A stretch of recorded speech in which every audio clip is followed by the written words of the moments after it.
Welcome, everyone. Good morning, good afternoon. Thank you for joining the first GFRA webinar of 2024.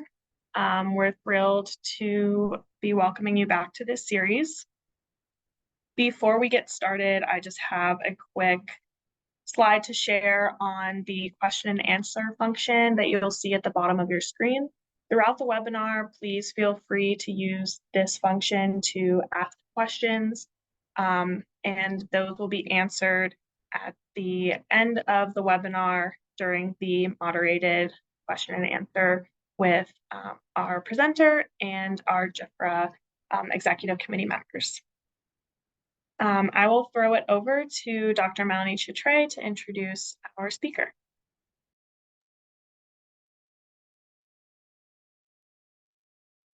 Good morning, good afternoon, and good evening, everyone. Welcome to the first GFRA webinar for 2024. Thank you so much for joining us. We are excited to be kicking off the webinar series with a presentation by Professor Baptiste Dungu. It is my pleasure to introduce him to you. He has an extensive bio sketch, but I will mention just a few aspects of his career. Prof. Dungu is a veterinarian with a PhD in vaccinology and more than 25 years experience in vaccine research, development, manufacturing, regulatory, quality, and commercialization. He is currently an associate professor of infectious diseases and immunology at the University of Kinshasa, a member of the OIE Scientific Commission, a panelist of the One Health High-Level Expert Panel, a board member of the IVVN, a member of the Group of Experts on Animal Health for the African Union, and he also sits on the steering committee of the AU's Pan-African Vaccine Center. Through the World Organization for Animal Health, he is involved in several subcommittees and processes looking into the global situation of FMD. Today, Prof. Dungu's presentation topic is focusing on the status of FMD vaccine availability in Africa and prospects for improved FMD control through vaccination. Prof. Dungu, welcome, and we look forward to your presentation. Over to you.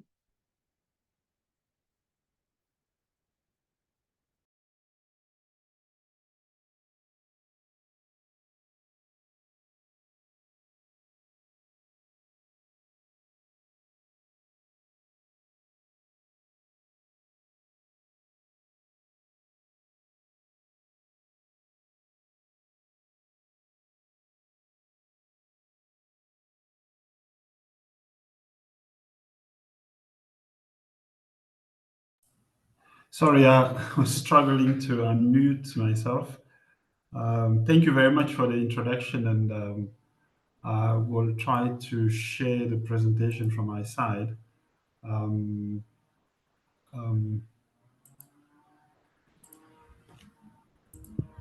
Okay, I hope you can see it. Hello? Yes, we can see it. Thank you. You can proceed. Thank you once again for the invitation and the opportunity to talk into this very prestigious research group. I managed to go through some of the previous presentations that have been given. You'll note that as we go through my presentation that today it won't be really a research topic or subject or purely scientific presentation that I'll be doing. It will be more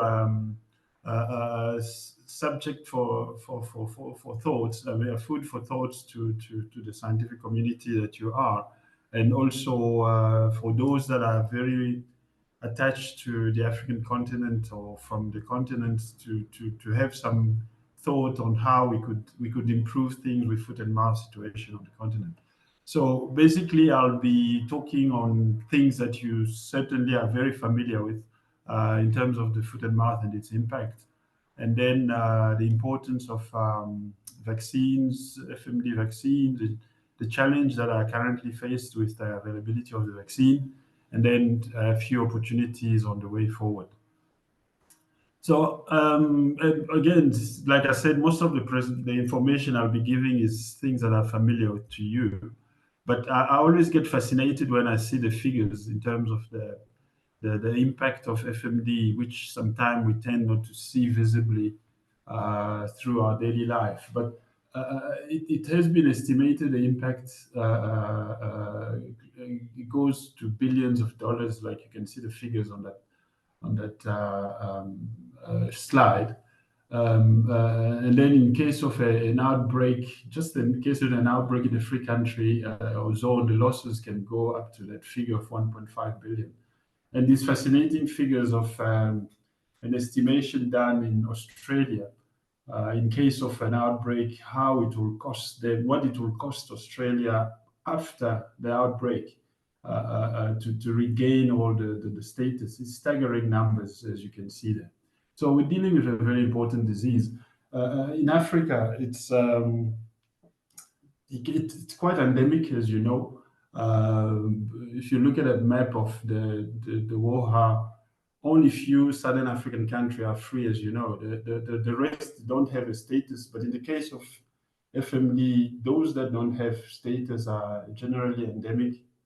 And the disease is mainly affecting sheep, goat, and cattle, unlike in Asia, where pigs are very much also involved.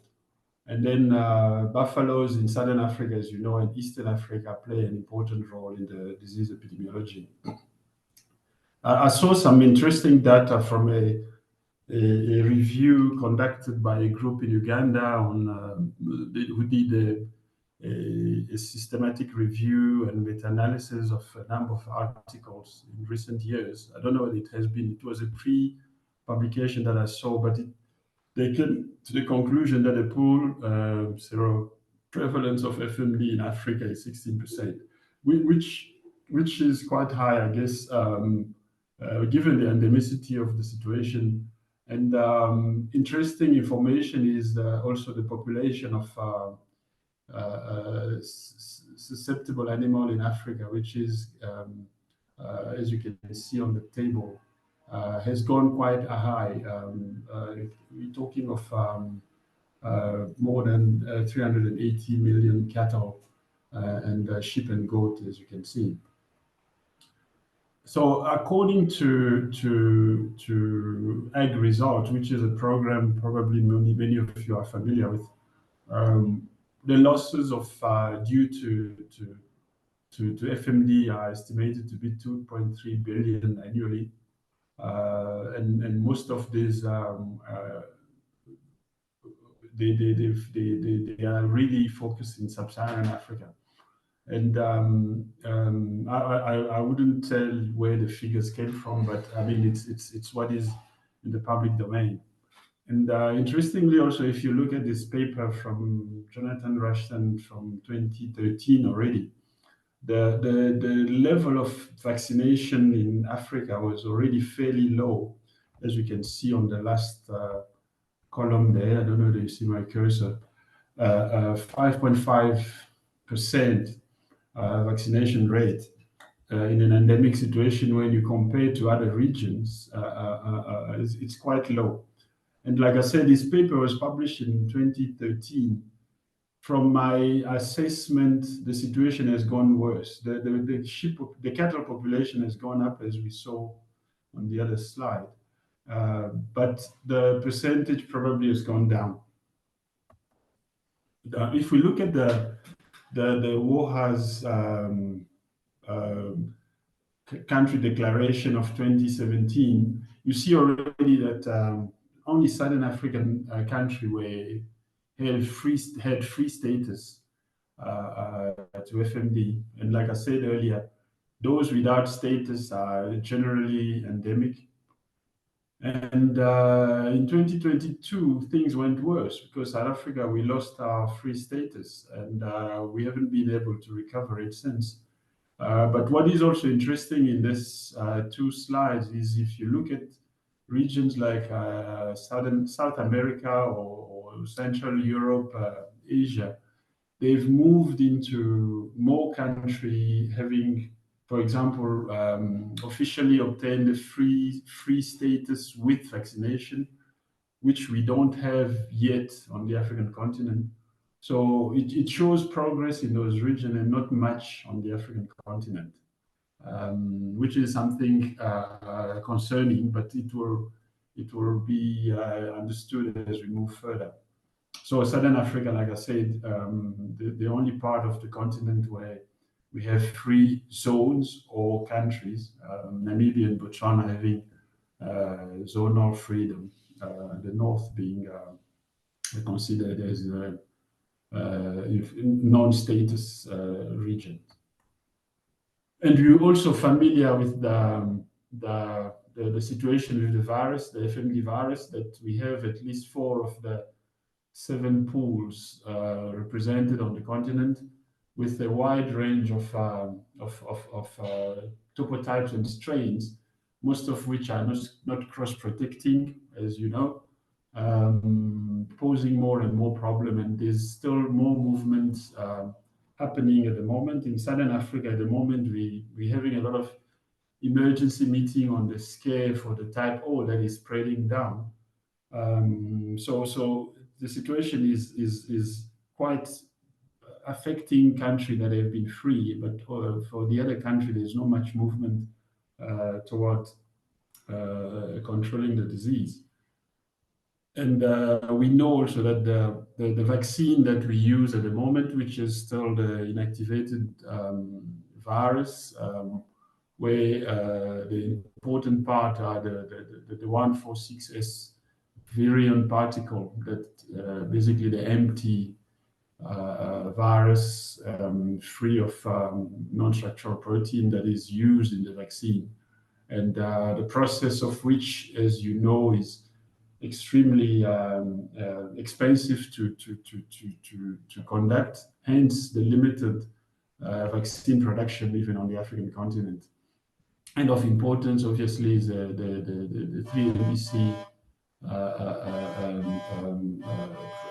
protein of the non-structural proteins that are used for the ELISA test. So those are of relevance to vaccine manufacturing.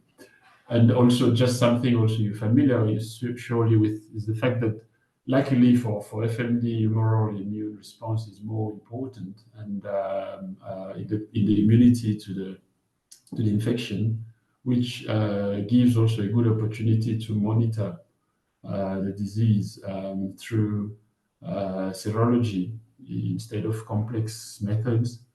And then another fact that is also of critical importance, some publication, I guess, from Purbright, where it's quite clear that the vaccine doesn't give necessarily a sterilizing immunity, and while vaccinated animal may move into convalescence with no more infection, but some can have a persistent infection.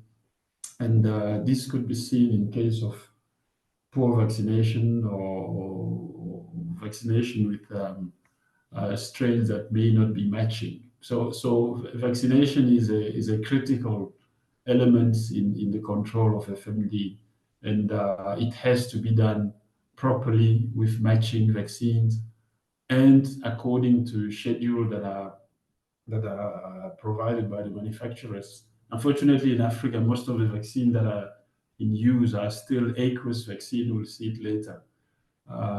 Those are known to trigger a short duration of immunity. Hence, there's a need for a repeat vaccination, which usually doesn't take place, and then we easily end up in situation of carriers. So the vaccines characteristics are like I said, they are inactivated, that can be adjuvanted with oil or an aqueous adjuvant, aluminum hydroxide, usually some of them with saponin, and they are formulated either mono or multivalent. And it's known also that they don't always cross-protect, like we said earlier.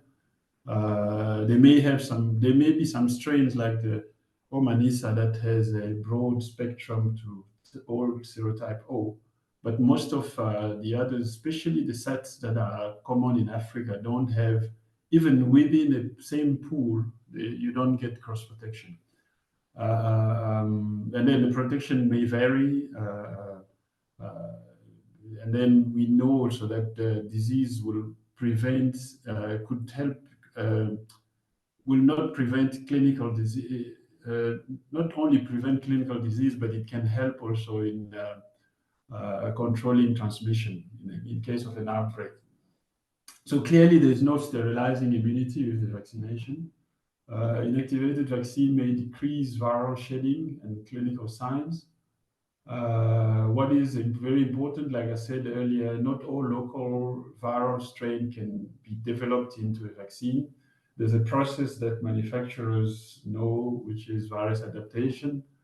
It doesn't always work. It doesn't mean that once a virus has been characterized for a specific area and it's been isolated, characterized, that you can immediately think of developing it into a vaccine strain. It may not work.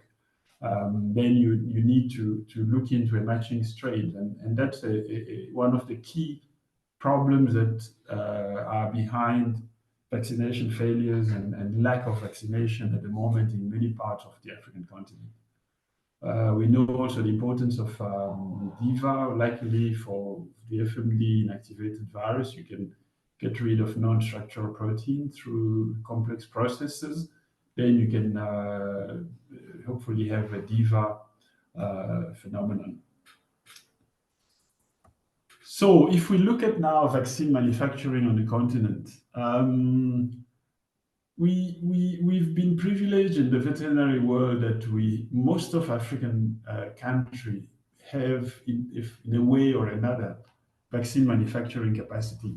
If you look at the table, the map on the left, for human vaccines, there's very little country that have capacity, and it's also very limited. Some of them, like Senegal and Tunisia, they produce one vaccine only.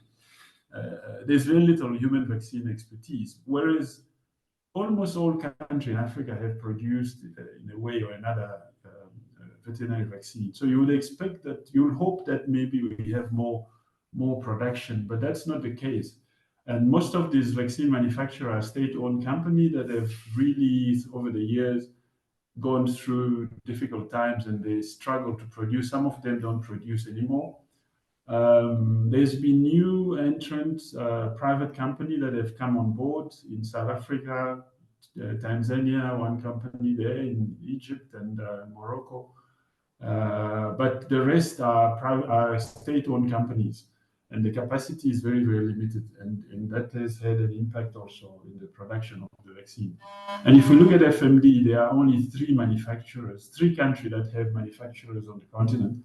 We have BVI in Botswana, GFRA in Kenya, both state-owned. And then in Egypt, you have a private company, MIVAC, and also a state-owned company or laboratory that do produce. But the main one, I think, is MIVAC, the private company. So if we then look into the vaccine, one would have hoped that people will jump into vaccine manufacturing, because it's a sector that has been really, business-wise, it's been growing. Although the pet vaccine market is the one that is showing a lot of interest, especially for big pharmaceutical company going forward. But the cattle market has still been quite steadily growing, and it's still there. And I think the ruminant, if you look at it as a whole, it's still an interesting market to consider. And furthermore, I mean, I don't know to what extent some of you are interested in business, but if you look at in terms of margin, for example, vaccines up to now have been the product that offers the best gross margin returns, 70 to 90%. At the moment, one group of products, what is called nowadays biopharmaceuticals, starting to overtake vaccines, and big pharma are more focusing on those than vaccines. But still, the vaccines are a sector that has huge benefits to get involved. You would hope that more people will be considering that as a business, but you saw that there are only 3 or 4 private company that have moved into that in Africa. And I'm familiar with most of those. I know that they make good profits, good money, but they are overwhelmed because they are not able to cover all the needs. And another confusing issue also is that if you look at the livestock population in Africa, it's been on the increase compared to Europe, for example, where the numbers have been going down.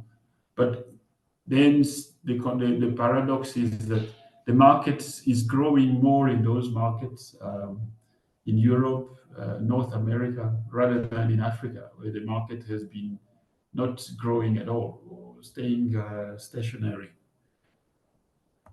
So what is the issue in all this? We see that globally the vaccine market is on the increase. Like I said, more diseases are expected to be controlled now by vaccination due to, for example, the big interest on antimicrobial resistance. Nobody wants to use antibiotics. Vaccines are considered as good alternative. We're seeing more diseases that are spreading now globally, African swine fever, although there's no vaccine, but lumpy skin, foot and mouth are becoming again more and more serious problem. New technologies are coming on board. mRNA, VLPs are now being registered as vaccines. Specializations is another trend that is being seen also globally, where you get different companies just specializing on one type of product. So it's a market that is growing fairly well globally. But on the African continent, on the other hand, not at all. On the contrary, we're seeing a drop in vaccine production. And FMD being one of the main vaccine that is quite expensive to produce, is seeing really a big drop in terms of availability of the vaccine. There's less and less countries that are being able to procure the vaccine, not only because it's expensive, but just because it's not available. And like I said also that the majority of manufacturing capacity is in the state-owned companies, which really are not managing, if I can say it bluntly. They're not managing to keep up with production for several reasons. So one can think that there are solutions in different aspects. The market development, the market is there, but these manufacturers don't have the capacity to develop the market or to operate like any commercial entity. There are institutional issues, political, like I said. The state-owned companies are not easily transforming into commercial entities because they use civil servants that cannot be discarded or retrenched or things like that, and it's impacting on their productivity. And they don't manage their own funds that they generate with the sales of vaccine. And then there are also technological issues. Most of this manufacturing capacity has not evolved for the past 10, 20, 30 years. And some of these institutions have become completely obsolete, unable to adapt to change, which for vaccine like FMD is quite important. You cannot keep on doing what was done 40 years ago. So overall, one can say that Africa has an ever increasing livestock population, an increasing impact of disease on livestock, increase in the global use of vaccine, but Africa is not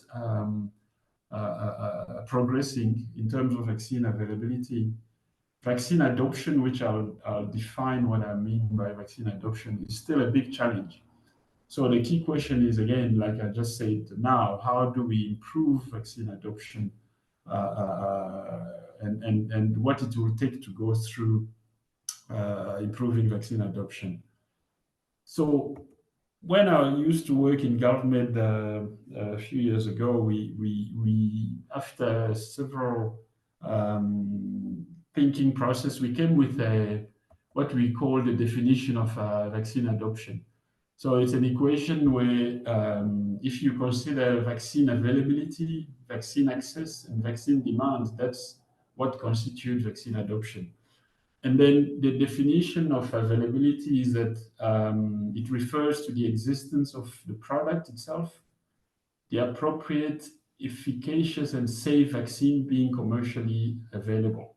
So a vaccine to be available, it has to be effective. It has to be a vaccine that will do what it's supposed to do. It should be efficacious and not be, if it's not protecting against the strain that are circulating, then it's not, one can't say that you have a vaccine. Access referred to livestock keepers having access through government procurement, agro shop, and so on, having access to the vaccine. So it could be available, but it's not reaching them, which is often the case in remote area where people struggle to get the vaccine, or in countries that have not registered a product, for example, while the vaccine is available, but they don't have access to it. And then obviously you need a pull effect where the livestock owner will see the benefit of the vaccine and then want to have it. And all those three elements will constitute what we qualify as vaccine adoption. And as you can imagine, there are challenges in all those three aspects of vaccine adoption. And to understand the situation of vaccine availability, FMD vaccine availability on the continent, I'll discuss it from now on the basis of these three elements fairly quickly, because I think the time is running out. So for FMD, the issues in terms of availability covers requirement for an effective vaccines, which is essentially the production. You're certainly familiar with the fact that production of FMD vaccine require higher containment facility, expensive process. You need to have vaccine that are matching. You have to decide on the formulation, as we said, aqueous or oil vaccine. You have to have a clear vaccination strategy. That's probably one of the most important aspects. And then currently the availability is compromised by the fact that we have only three manufacturers that are not necessarily meeting the demand. And the vaccine matching is another big challenge that we're sitting with. And then we have issues on access and then on the demand. So with regard to the availability, I mean, these are generic issues, but I'll try to zoom into what is important for FMD. If we take the first element, which is the facility, the FMD vaccine production require a highly specialized facility, which should be dedicated just to FMD production, and with high level of biosecurity, and with very complex processes, because you need to get to a point where you get rid of nucleic acid and non-structural protein to have a vaccine that will have a DIVA effect. And you also hope that it could be less prone to cold chain issues, and lead also to limited revaccination. So all these characteristics to be achieved make the process and the facility extremely expensive. Hence, there are very few still investment into setting a vaccine, FMD vaccine plant. So if you look into it, then this map, for example, shows this graph. It shows the process of producing both either vaccines or antigen for FMD. The antigen production stops here. So you have already your antigen. I hope you're seeing my cursor. So all the rest of the process that we see here is what is considered as a downstream processing, requiring very complex equipment, very specialized, and some of which that are not even included here is for the quantification of the antigen. Some of the manufacturers on the continent don't even have material equipment for quantification of the antigen for you to be able to know what payload you go into a dose. All those factors make the availability of the vaccine more and more complex. And we know about the formulation. The point that I can bring up here is that sadly, only one of the three manufacturers is producing oil-based vaccine. And it's been demonstrated extensively both in Africa and in Latin America that oil vaccines will give you a longer duration of immunity, which is critical in situations where, like for pastoralists, where livestock are not always possible to reassemble in a short period of time. And we did already in 2008 some work on the support when I was still at the Foot and Mouth Lab, and then we continued with the work, clearly showing that we could have a 1-year protection duration of immunity when using the set types of foot and mouth adjuvanted in oil as compared to aluminum hydroxide that would give you a shorter duration of immunity. So if you don't revaccinate these animals, they become susceptible again, and they can be reinfected fairly easily. And another aspect which extremely important, as I mentioned earlier, is the matching, the vaccine matching. It's interesting to see that this information is freely available. The World Reference Laboratory at Pirbright published it. It's available online. But veterinary authority, when they order vaccines, they don't necessarily make sure that they discuss with the laboratory on what vaccine will be more suitable for the environment. So they end up with vaccines that are not matching. And you can see that in some of the examples here that even within the same topotype, they may not be matching. So it's really quite important to that people are aware of the fact that they can use these resources. And also another aspect is that it's known that in some cases you still need to go in vivo in checking the matching. But in general, these are the best guidelines that one can have, even when you're doing the procurement process for the vaccine. So if we look at now the situation, I mentioned these 3 manufacturers. Clearly, the availability of the vaccine is very, very limited. BVI has been the longest supplier that has been available to the continent, but they are limited to the fact that they cannot produce all the strains that we need on the continent, and they've been focused on Southern Africa. But they went also through a lot of issues recently. I mean, the information that is here is in the public domain. The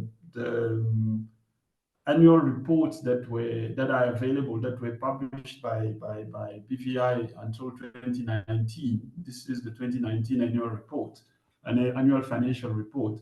They were already reporting a drop in the productivity, in the production capacity. Between 2017 and 2019, they dropped almost 50% of their capacity. And then nothing came out, no more annual reports. But then last month, I saw this article from the BVI, from the CEO, mentioning that they have turned over the situation in the company. But what is interesting when you read the article is that they're talking of the fact that between 2019 and 2022, they've been loss-making. So they lost 230 million pula. So basically, the drop did continue until this year. Hence, the availability has been a problem. You look at the other manufacturer, BVI, Kivavapi, the same problems. They've been facing production issues. They still work on strains that were developed. I think when people, I don't know whether Mark is online, but when Mark used to work there, I mean, more than 40 years ago that these vaccine strains were developed, and those are the ones that they're still using. They are not matching even within Kenya, some of them. And then hence they wouldn't work really continent-wide. Kemin, which is the new entrant on the market, is trying its best. I think they have huge opportunity going forward. But then again, they will be limited by which strain they can use, because they are not allowed by the Egyptian government to bring in certain strains that can be used for vaccine manufacturing in Egypt. So if we look at the adoption aspect, access, I'll just focus on one issue, the price of the vaccine. If you can see this price per dose, these are hugely expensive vaccines compared to other vaccines that usually are below $1 a dose. So for a country to be, because these are controlled diseases, it's government that buy these vaccines. Buying a vaccine in this condition is not always easy. And unfortunately, politicians are not always aware of the fact that some of these aqueous vaccines need revaccination on a regular basis. They end up buying ones. I've seen press issues recently where the country is bragging that they bought 10 million doses for a cattle population that is way higher than that. I mean, you can imagine that there will probably be just one round of vaccination in part of the cattle population, and it won't be there won't be any revaccination. So you end up in a situation where you're not necessarily doing anything because the one shot wouldn't help. So the process that has been put in place with the PCP, the Progressive Control Program, has been quite helpful in getting country to start refocusing on progressing toward free status. Whether it will happen, that's another issue. But there's been also a process with WOHA that has been around in terms of FMD endorsed program.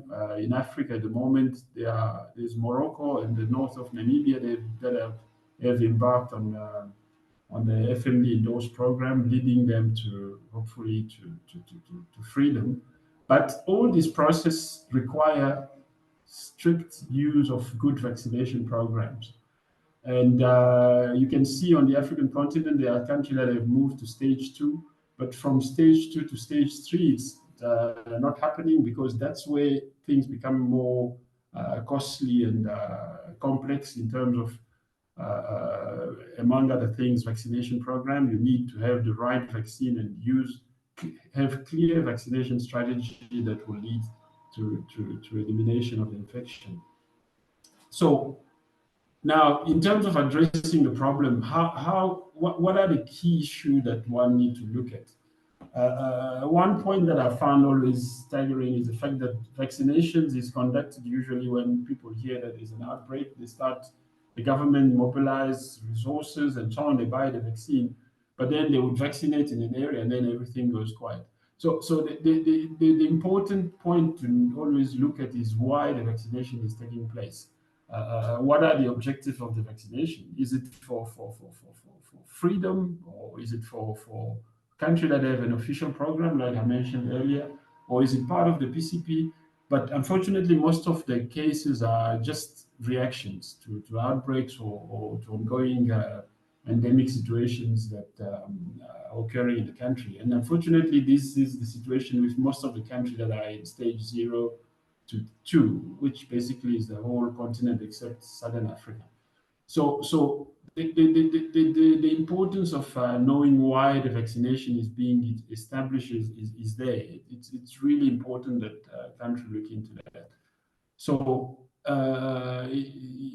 I came up here with, I'm just conscious of the fact that we have gone over the time, but looking into the key issues that I've tried to cover through this presentation, vaccine availability, production capacity, vaccine matching, suitability of vaccine formulation. These are issues that some of them can be addressed if one can really focus on them.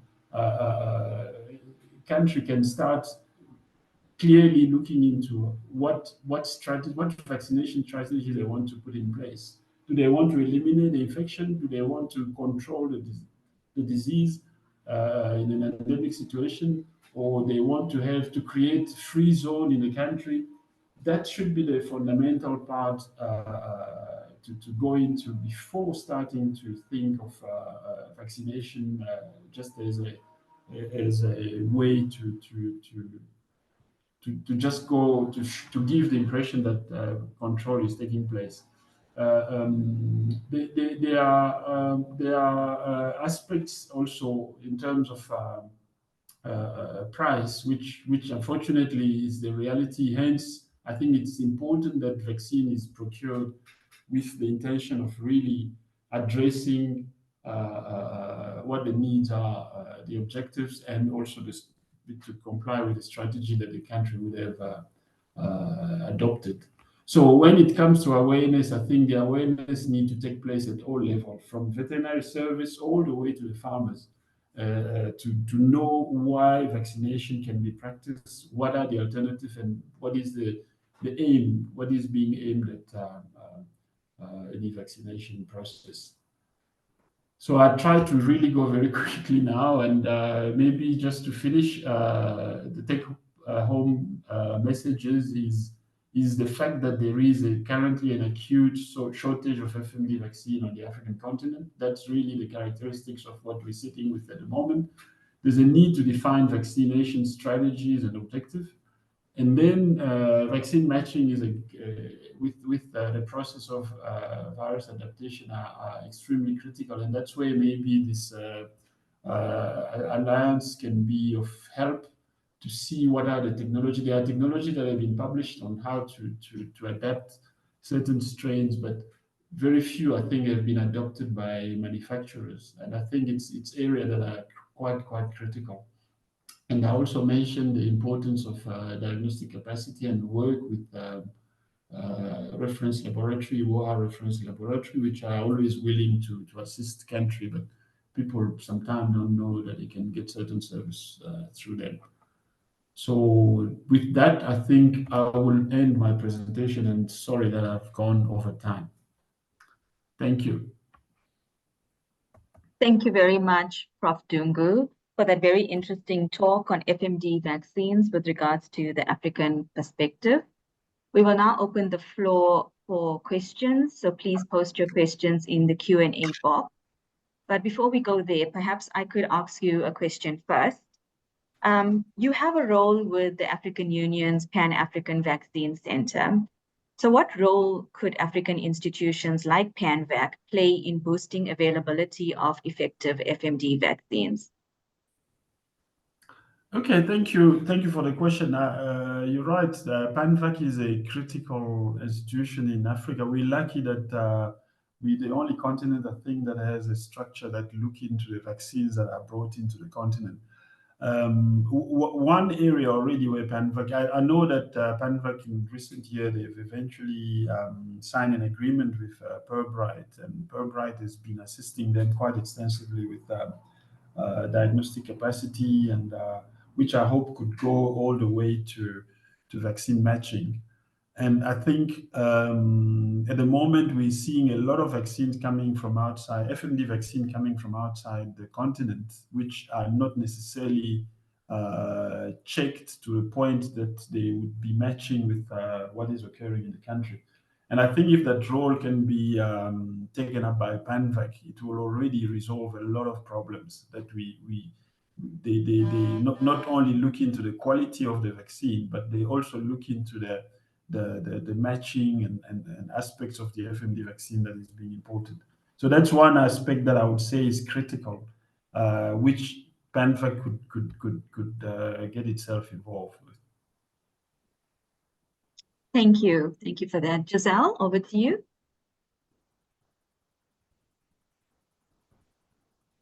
Thank you, Dr. Dungu, for this fantastic presentation. We have several questions in the chat. So one of the questions relates to the inactivated vaccine. So FMD vaccine is an inactivated vaccine. In this case, why animals become asymptomatic carriers?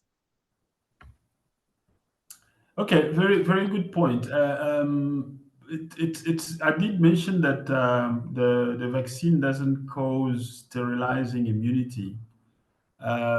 So basically, it's when these animals get reinfected, get exposed to the infection, they would not clear it, but they would rather they may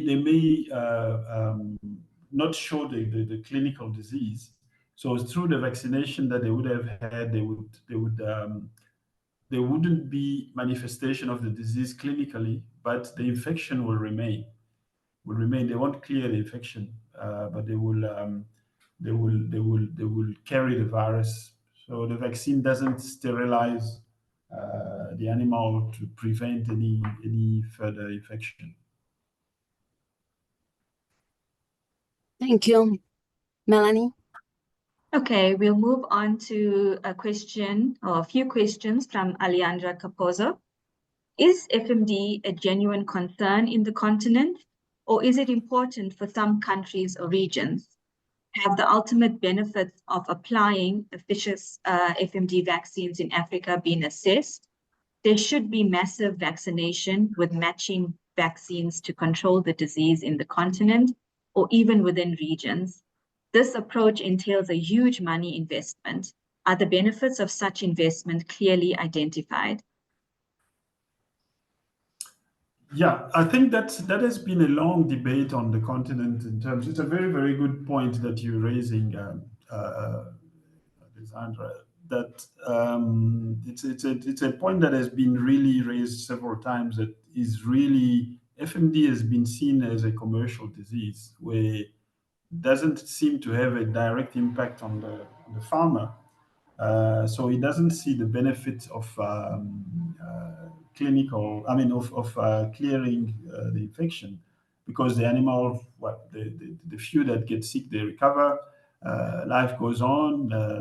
Maybe they lose some calves, but they would lose them into other things as well. And going for an expensive vaccine become really questionable. But to counter that, I'll just give you an anecdote. There was a situation I was involved with. I think if there are colleagues from Nigeria, they will confirm. We did a review of disease that are the main cause of mortality in Nigeria, and that work was published.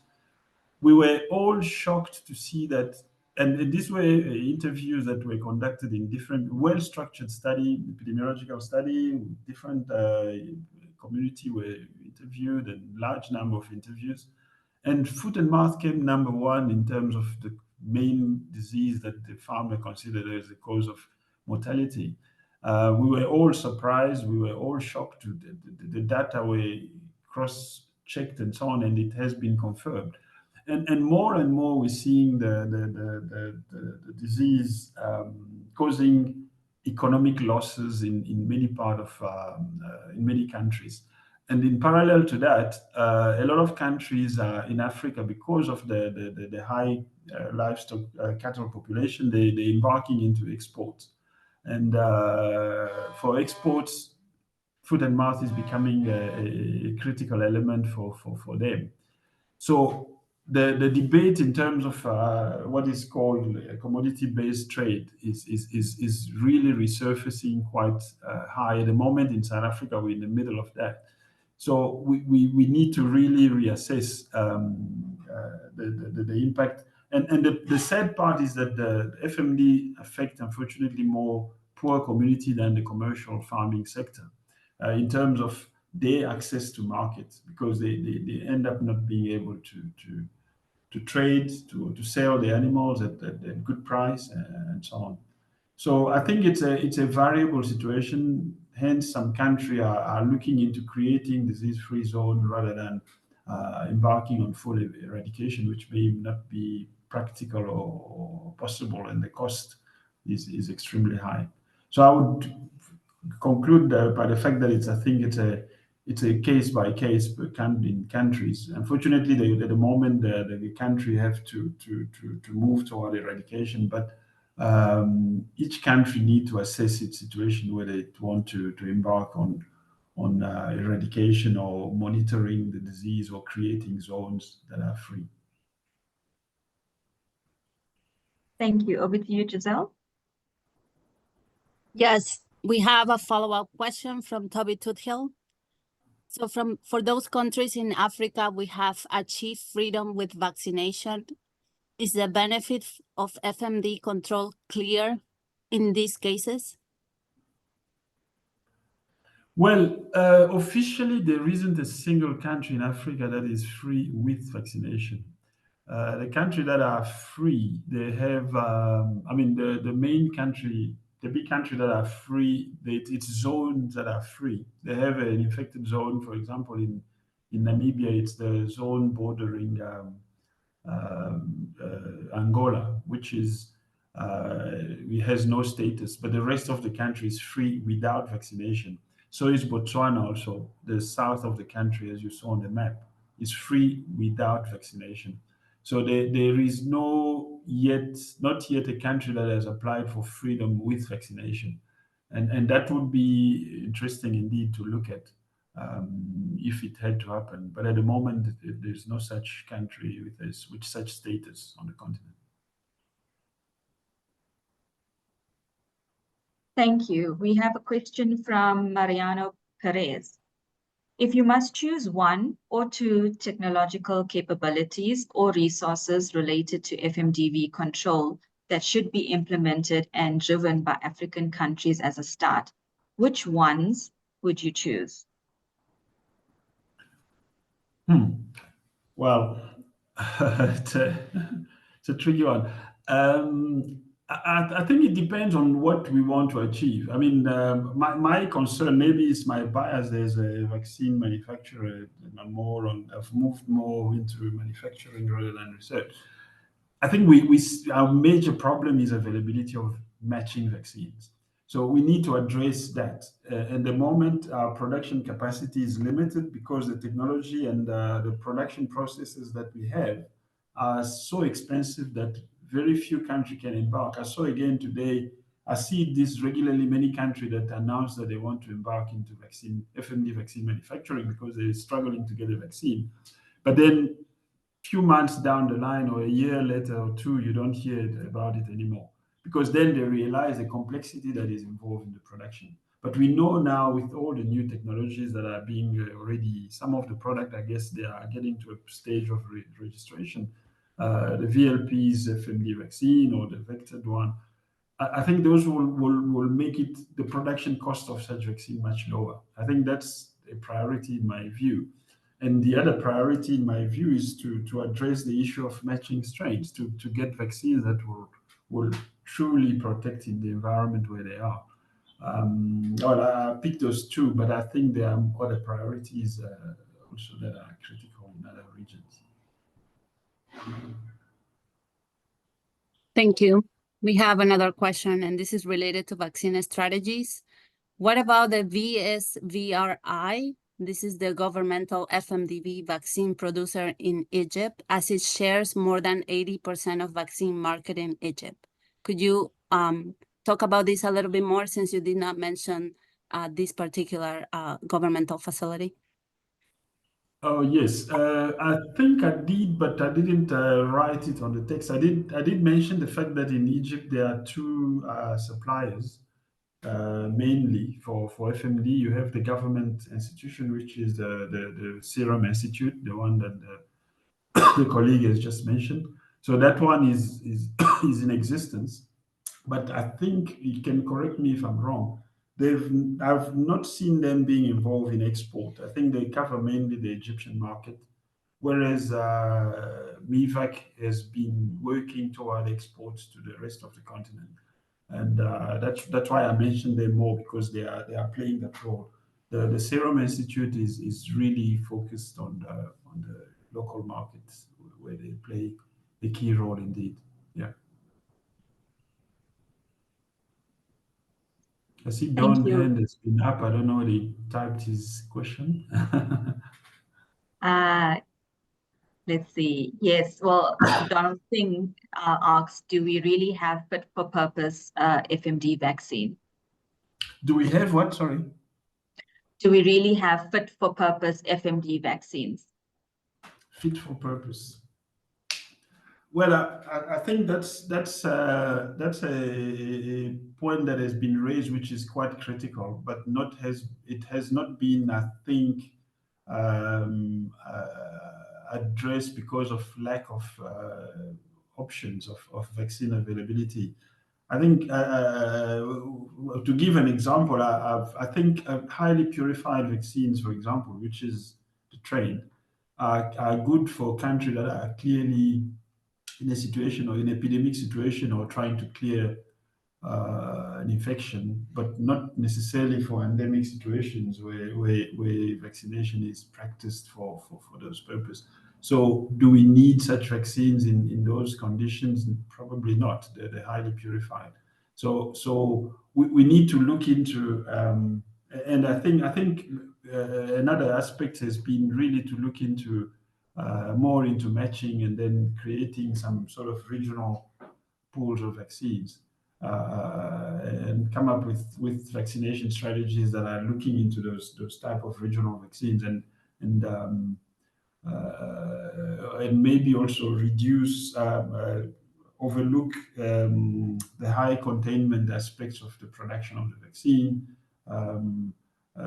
depending on where you produce it and so on. If the regulator would be amenable to that.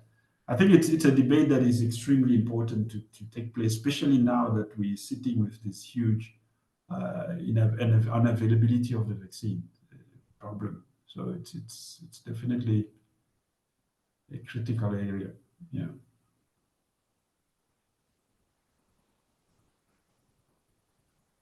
Thank you. So just probably the last question comes from Ones Kemiyondo. His question is, do you also look at the cold chain maintenance, especially in countries with government supply FMD vaccines, that really affects the efficacy of these vaccines? Yeah, it's one of the key challenge. I think in one of my slides, I went fast through it when I was talking of availability, which is an issue. Probably a little bit less than when you're dealing with live vaccines, inactivated, but still the cold chain is a critical aspect. But overall, I think the management of the vaccination aspects are another expensive cost. The price that I showed there for the vaccine is a vaccine dose sold by the manufacturer, $2 to $3 a dose. And on top of that, you need to add the vaccination costs, which are way higher, including the cold chain maintenance, the use of the technicians, the syringes, and all those other aspects. So they become a limiting factor for government to embark into vaccination indeed. So it's a critical element. Technological solution, I guess, they should be considered because thermostable vaccines have been looked at in many other vaccines that are used. We know Newcastle, there were a lot of work on thermostability and PPR. Recently, it's been discussed extensively. I think FMD could be also looked at since it would be probably as an inactivated vaccine much easier to consider. But I think it's been overwhelmed by the availability issue. But definitely, I think the technology can look into that too, if there could be a solution on the thermostability and reduction of dependency on strict cold chain. Yeah. Thank you, Prof. Dungu. Unfortunately, we have run out of time and cannot take any more questions. Definitely, you have spurred on a very interesting conversation. We have about 20 unanswered questions. So I think we could maybe answer those questions on a document and have it disseminated to all the webinar attendees. But thank you so much, Professor Dungu. We really appreciate your time and for your presentation. It was really interesting. And thank you everyone for attending the first webinar. And next month, we will be having another one. I will hand over now to Tessa, who will close the session for us. Thank you. Thank you, everyone. We do have all of the questions that were unanswered noted down, and we'll send those answers around after the fact. You should receive a pop-up after you leave the webinar of just a brief feedback survey. Please consider completing that. We'll also send it around via email. It really helps us shape the continuation of the webinar series. And thank you all again for joining, and I hope you have a great rest of your day. Thank you very much also. sorry that I went over the time, but yeah, thank you. Thank you very much. Bye, everyone. Goodbye. Thank you.